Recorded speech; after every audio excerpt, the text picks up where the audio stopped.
Hello and welcome to Two Hopes Garage. Thank you very much for joining us. Hope you're well. We're on the cluttered side of the garage today. We've got Mercedes W126 300 SE in the background. I'm not actually doing any work in this car today. Why change the habit of a lifetime? All we're going to do is a bit of an overview of this car and what's coming up. A vlog, if you will.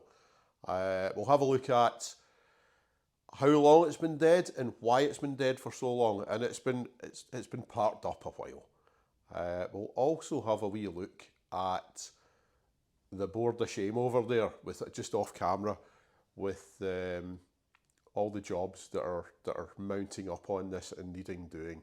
There's a lot of content coming up for this car. What else will we do? We'll have a wee look around the car. We'll have a wee look inside and out. Just a general view, just to show you the car.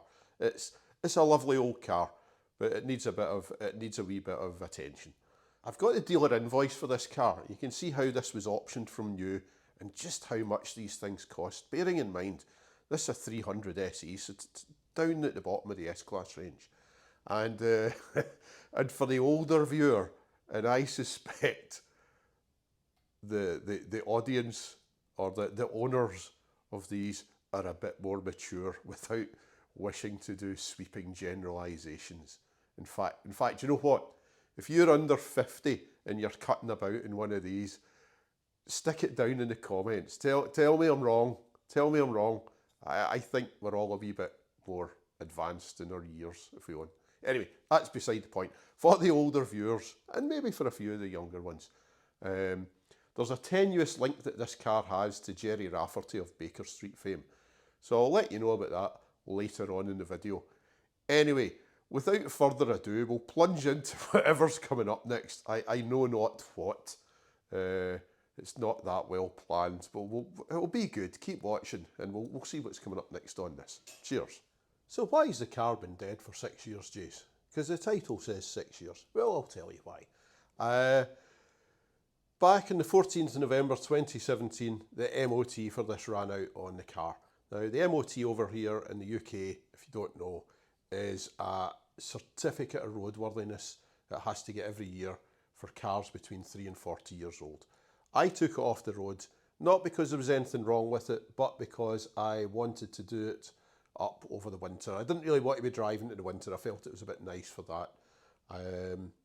And to cut a very long story short, just before the spring and before it went back onto the road, the transmission casing get cracked.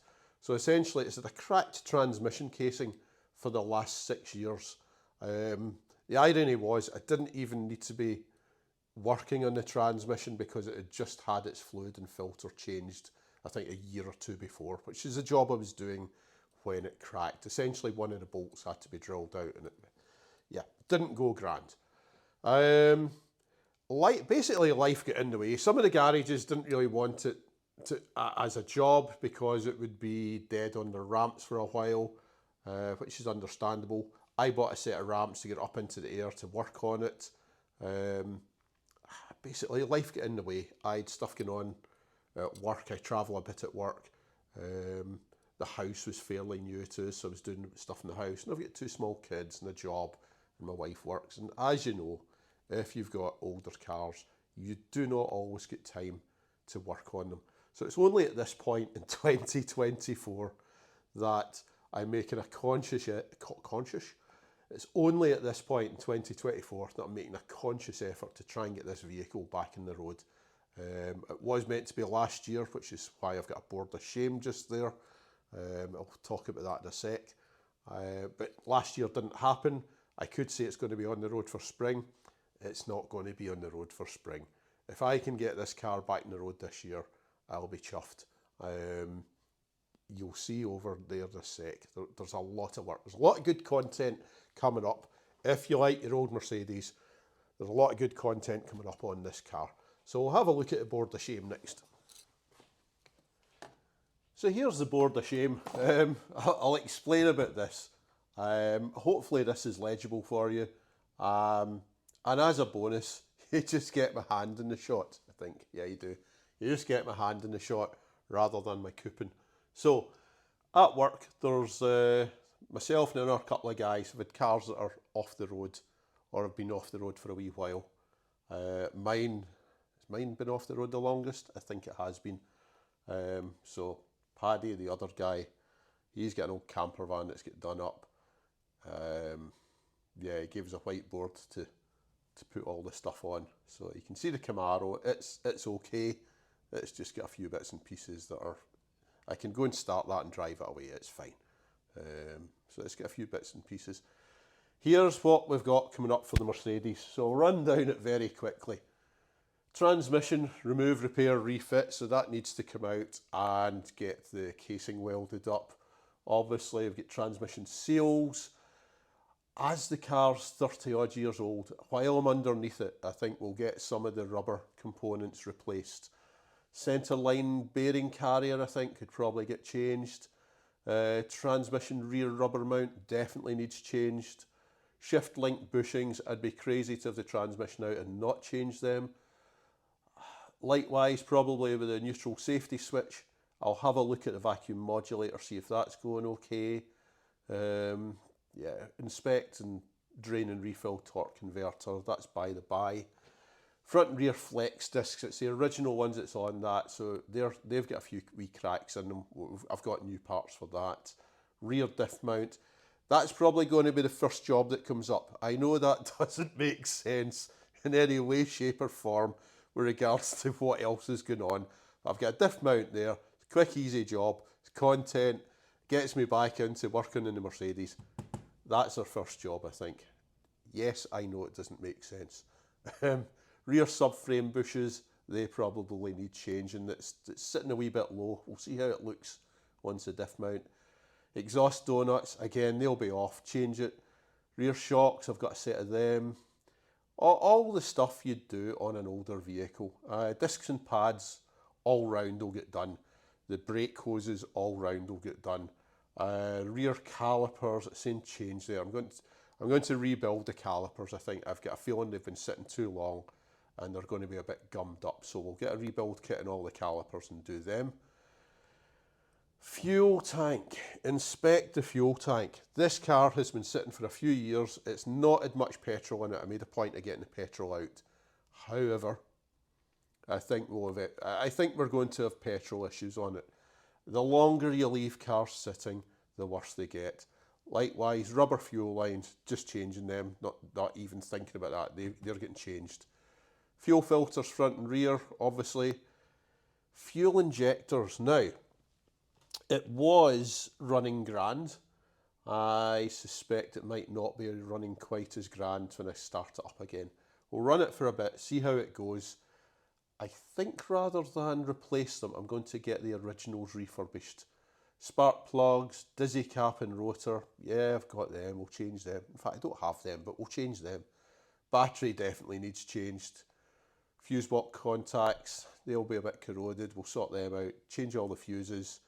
Again, we're on the brakes, we'll change the front wheel bearings if we're doing the brakes. Guide rods and bushings, there was a little bit of noise within the suspension under certain conditions. I think it's these, so we'll change them. I've got a set there. Steering damper has got no damping action whatsoever. I've got a new one of them to go on. The power steering pump over the last few years has decided to empty its bodily fluids all over the floor of the garage. So it had been fine. I've got a rebuild kit, so we'll change the seals and that. Get that off, change the seals. Power steering box, it needs at the very least adjusted. It seeps fluid a wee bit. I think it's let go a bit more. We'll see how that is once it's up and running. That might come under the rolling restoration. Once the car's up and running, I might take that apart again when it's off next winter. Instrument lights, this is all wee bits and pieces. Door hinges, grease. Tyres, it definitely needs a set of tyres. I think the tyres are about 20 years old from New Zealand. They're not great at all. And all the usual stuff, the fluids, transmission, differential, brake fluid, power steering, oil. I put fresh oil in it just before I parked it up. So the oil's actually good, but we'll change it through anyway. So that's what we've got in the board of shame. That's all the jobs there. As you can see, there's a lot of content. As I'm sure you appreciate, that list is probably about 3/4 or 2/3 of what will eventually come to pass, because there's going to be more jobs, guaranteed. So that's what's needing doing, and I hope you tune in. And in fact, you know what? I don't often say this. Subscribe to the channel, please. I'm at 26 subscribers just now. If this video can get me to 50 subscribers, or even maybe 51 or 52, I'm the happiest man in the world. Loads of content for you. It'll not be coming up immediately, but it'll all be trickling through. So subscribe and you'll see all this work getting done. So we'll move on to something else next. So as promised, we'll have a wee look over the car, just to give a general view. I'm not going to go too deep into anything at the moment. Apologies for, it's quite restricted access here, so I'm not going to be able to get the best of sort of wide shots. As you can see, there's all sorts of stuff in the way. So have a wee look under the bonnet initially. As you can see, it's all in quite nice shape. I've got the distributor cover off at the moment. I'm just having a wee look in there. The metal's all nice and solid. We've got the usual where the factory coating comes off the exhaust manifold. What else is up with this one? This piece here is lifting a wee bit at the back, but nothing too worrying there. Generally everything's in really nice order under the bonnet here, so I've got no real issues here. Well, actually I lie. We've got the power steering pump, which is definitely going to need some attention, as I mentioned earlier. So that's under the bonnet. The bodywork on the whole is really nice and straight on this, with a couple of exceptions. It's the usual suspects. Down here, as you can see, we've got the corrosion bubbling up on the wing. Now, when I got it, the guy that had it before me had this repaired. Yeah, it's coming back through in spite of sitting in the garage. I'll take a wee wander down the side. Again, excuse all the stuff in the way. So the bodywork's nice and straight, no dents, no real corrosion to speak of apart from the bit up at the wheel arch, and there's a wee bit of micro blister back here. This had been done as well previously. It's starting to come through. Wheels are in fabulous nick. The guy before had them refurbished. I think they're painted rather than powder coated, but it's a really nice job. I was very fortunate. He replaced the bumper chromes on the rear of this vehicle, which is an expensive bit of work to get done. So I'm quite chuffed with that. They're about £1,100, I believe. So not cheap. I'll show you the interior in a minute. It's lovely. What else? The bumper chromes in the front are pretty good. The aerial works. All the electrics work. Air conditioning worked at the time. So we're inside the car now. I feel I ought to do the old closing the door thing just to give that quality noise. Hopefully the microphone will pick it up. I'm not sure. Like a bank vault. As you can see, this is not a highly optioned car. No electric seat controls there. I have no cruise wand here. The dashboard I've got out just now only because I was changing some bulbs behind the instruments. I've got 106,000 miles on it. As you can see, all the needles are nice and orange, not that yellow faded way they go. The wood is generally in really nice nick. As you know, these things are prone to cracking. That's the only two flaws. I've got a small crack coming off there and one coming off there. I'll probably leave that. Everything else is nice. The aircon works. Everything works in here. The seats, as you can see, I just throw some light on it. Excellent condition, as is the rear. It's all good. I'll show you the driver's seat when I get out. So interior's all grand. So you can see the driver's seat there. That's the only real wear on it. It's in fabulous condition. Likewise, down here, a few lines and no actual cracking. The one thing that has gone actually is the parking brake. I believe the American ones have got a slightly different system. The European ones have got the umbrella handle, and these do split. I'm not sure. Can we see this one? Yeah, you can maybe just see the split there. Fortunately, I managed to get a brand new Mercedes-Benz part from Pelican Parts out in the States to replace that. So that's a 5-minute job, and that'll be as good as new. Everything else in the interior is just grand. So yeah, that's the inside. So as promised, I've got the original dealer invoice for this car from when it was sold brand new. Down Puttocks, down in Guildford, nearish to London. Supply of one Mercedes 300 SE in almondine red with cream leather upholstery. Now, this only had 4 extras on it. You see it's been left quite bare bones. Metallic paint back in 1990, nearly £600. Leather upholstery, not standard, nearly £1,300. Air conditioning, absolutely outrageous at £1,679. And alloy wheels added nearly another 500. Generously, Mercedes gave the radio cassette free of charge.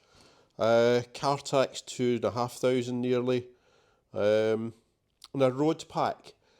If any of you know what a road pack was back in the day for one of these, let me know, because I'm not sure what it was. So it came to a grand total of £37,000. And the guy that first bought this had a year old or less than a year old 300 SL that he traded in against the 4-door.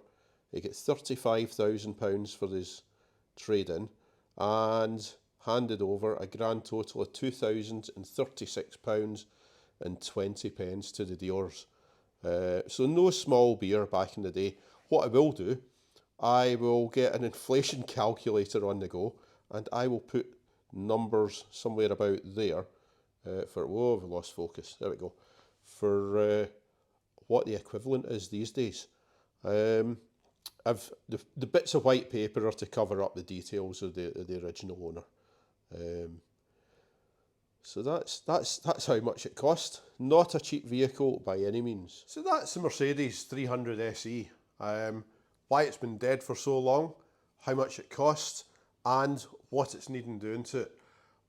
Obviously a long list of content to come up on this one. There's a lot of jobs needing doing. So lots of marvellous video. In fact, you know what? You could press subscribe, then you'll get to see all this marvellous content. And I promise you, the videos will get better. I realise I'm just starting, I'm just learning. But I'm striving to get them better. So there should be a wee improvement each time. Now, I realise the few people that are probably watching this are thinking, this guy said there was a Jerry Rafferty connection. Where's this Jerry Rafferty connection? We've hung out this whole video and he's still not got to it yet. Well, here it is. So, and it's a wee bit tenuous, but there's a connection there. I wasn't lying. When I got this, I got it off of the third owner of the car. The first owner had it for about 25 years, and he wasn't Jerry Rafferty. And the guy I got it off of wasn't Jerry Rafferty. The guy I got it off of had a series of self-storage warehouses, and when I went to buy the car, he had this, and I think it was a portion, a 70s 911, maybe 70s, maybe 80s 911. They kept for taking out on nice days when he was at work. But just across the way from this car, there was a lovely old Mercedes SL, and I can't remember if it was a 300 SL or a 500. That number's escaped me. But he had an SL sitting there, and it had California blue plates on it with the yellow writing. And the guy was telling me, he said it's actually Jerry Rafferty's Mercedes that was sitting there. He told us a few other wee bits and pieces about the car, etc. But that's not my business to tell you. So that's the connection. It's a tenuous one, but there's a wee story there, and it's a true story. So yeah, thanks very much. Oh, here's a thing. I figured out how to do end screens. So I'm thinking on this one, up here, or maybe down there, I am going to do a wee link to the video for the rear diff mount that I'm going to change. That doesn't actually make any sense in the layout of the work that's required, but it's a job I'm going to do. Now, if you're one of the first viewers of this video, that link won't be there because I've not done the video yet. But the video's coming up, so maybe in a week or so, that link will be there, and you can watch me replacing a rear diff mount. Watch all sorts of technical prowess. It'll be magic. Tune in, it'll be great. So that's us for today, though. Thank you very much for watching. If you like it, press like, stick a comment, and in fact, I respond to all the comments. So I'm not getting thousands in, so I've got the time to respond to them. So thanks once again for watching, and until the next time, take care. Goodbye.